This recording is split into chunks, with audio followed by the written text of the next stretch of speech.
Hey everyone, welcome back to my YouTube channel science learning academy. मैं हूं आपके educator Neha Saini.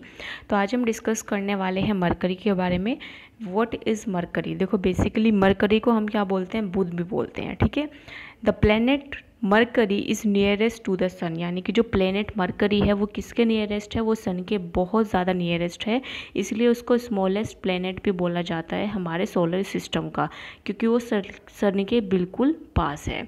Because Mercury is very close to the sun, क्योंकि Mercury जो है सन के बहुत ज़्यादा पास है, तो it is difficult to observe it. उसको ऑब्जर्व करना भी क्या है, बहुत ज़्यादा डिफ़िकल्ट है।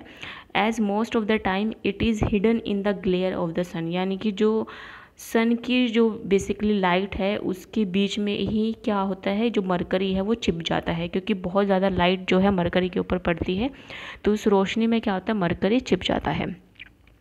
However, it can be observed just before sunrise और just after sunset। आप इसको कब देख सकते हैं? सनराइज से पहले और सनसेट के बाद में, नियर द होरिजोन, होरिजोन के पास में। So it is visible only at places where trees और buildings do not obstruct the view of horizon. ठीक है, आप वहाँ पर इसको देख सकते हैं जहाँ पर ट्री और बिल्डिंग जो है बिल्कुल भी ऑब्स्ट्रक्ट ना करे होरिजोन के व्यू में, यानी कि वो उनके बीच में ना आए। Mercury has no satellite of its own, Mercury के पास खुद का कोई सैटेलाइट नहीं होता है। नेक्स्ट है वीनस, जिसको हम शुक्र भी बोलते हैं। वीनस जो है वो अर्थ के नियरेस्ट प्लेनेट होता है, यानी कि अर्थ का जो नेबरहुड प्लेनेट है वो कौन सा है, वीनस है। ये ब्राइटेस्ट प्लेनेट है नाइट स्काई में, यानी कि नाइट स्काई में अगर हम पूछे तो कौन सा प्लेनेट जो है वो ब्राइटेस्ट होता है, वो है आपका वीनस। नेक्स्ट पॉइंट है, sometimes Venus appear in the eastern sky before sunrise, यानी कि कई बार आपको क्या देखने के लिए मिलता है, जो वीनस जो है वो सनराइज से पहले आपको स्काई में देखने के लिए मिलता है। Sometimes it appears in the western sky just after the sunset, और कई बार ये वेस्टर्न स्काई में भी सनसेट के बाद आपको देखने के लिए मिलता है। Therefore it is often called a morning और एन इवनिंग स्टार, इसलिए इसे मॉर्निंग और इवनिंग स्टार भी बोला जाता है। तो यहाँ से क्वेश्चन आ जाता है, who is morning and evening star? कौन सा प्लेनेट जो है वो मॉर्निंग और इवनिंग स्टार कहलाया जाता है? वो है आपका Venus. Although it is not a star, बल्कि ये स्टार नहीं है। Try to locate Venus in the night sky. अब आपको क्या करना है, वीनस को देखना है कि मॉर्निंग और नाइट में आपको जो स्टार दिख रहा है, यानी कि मॉर्निंग और इवनिंग में जो आपको चमकता हुआ जो स्टार दिख रहा है वो क्या है, आपका वीनस है। ठीक है। वीनस हैज़ नो मून और satellite of its own, Venus के पास ना तो कोई मून होता है और ना ही कोई सैटेलाइट होती है अपनी खुद की। Rotation of Venus on its axis is somewhat unusual, जो रोटेशन होता है वीनस का अपनी एक्सिस पे वो अनयूजुअल रहता है। It rotate from east to west while the earth rotate from west to east, यानी कि ये क्या है, इस जो अर्थ है उसके अपोजिट आपको रोटेट होता हुआ दिखाई देता है। अब यहाँ पर आपको एक एक्टिविटी दी गई है, find out some newspaper or from an almanac the time when Venus is visible in the sky. तो आपको क्या लेना है, न्यूज़पेपर में इस तरह की कटिंग देखनी है जिसमें वीनस जो है वो विजिबल हो रहा है स्काई में, और इजीली रिकॉग्नाइज कर सकते हैं वीनस को उसकी ब्राइटनेस से, यानी कि जो सबसे ज़्यादा चमकता हुआ इवनिंग और मॉर्निंग में स्टार दिखेगा वही क्या है, वीनस है। Remember that Venus can not be seen very high in the sky, जो आपको क्या याद रखना है कि जो वीनस है वो ज़्यादा ऊपर आपको स्काई में दिखाई नहीं देगा।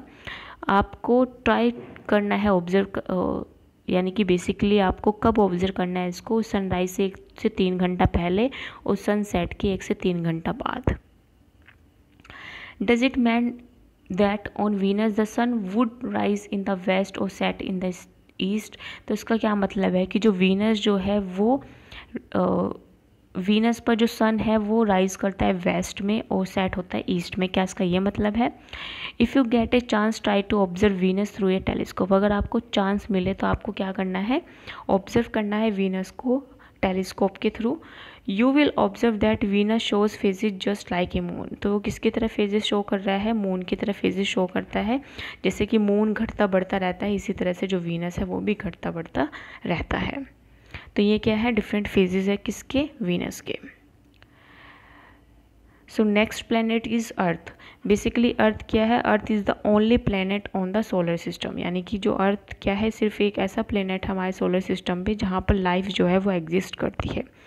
सम natural environmental conditions are responsible for the existence and continuation of life on the earth, यानी कि जो नेचुरल इन्वायरमेंट कंडीशंस है और बेसिकली ये जो हमारी अर्थ पर ये जो इन्वायरमेंट कंडीशंस है यही क्या करती है, हमारी अर्थ पर लाइफ को प्रमोट करती है।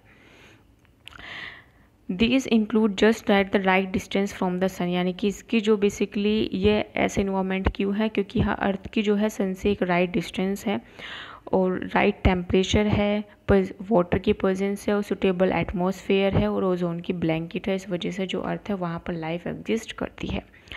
We must take special care to protect our environment so that life on earth is not disturb, यानी कि हमें क्या लेने चाहिए, स्पेशल केयर करनी चाहिए अपने इन्वायरमेंट की, जिससे जो अर्थ के ऊपर जो इन्वायरमेंट है वो डिस्टर्ब ना हो।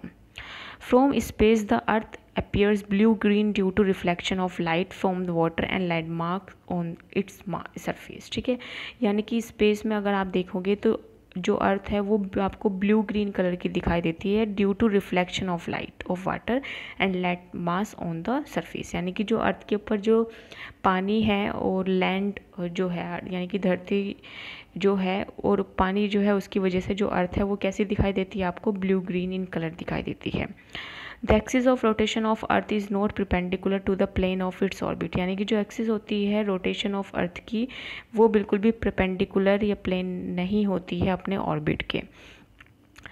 The tilt is responsible for the change of season on its earth, यानी कि जो ये टिल्ट है यानी कि बेसिकली ये परपेंडिकुलर तो नहीं है एक दूसरे के, लेकिन जो ये टिल्ट है ये क्या है, रिस्पॉन्सिबल होता है किसकी वजह से, सीज़न के चेंज होने की वजह से। ठीक है, और अर्थ के पास ही क्या होता है, सिर्फ मून होता है।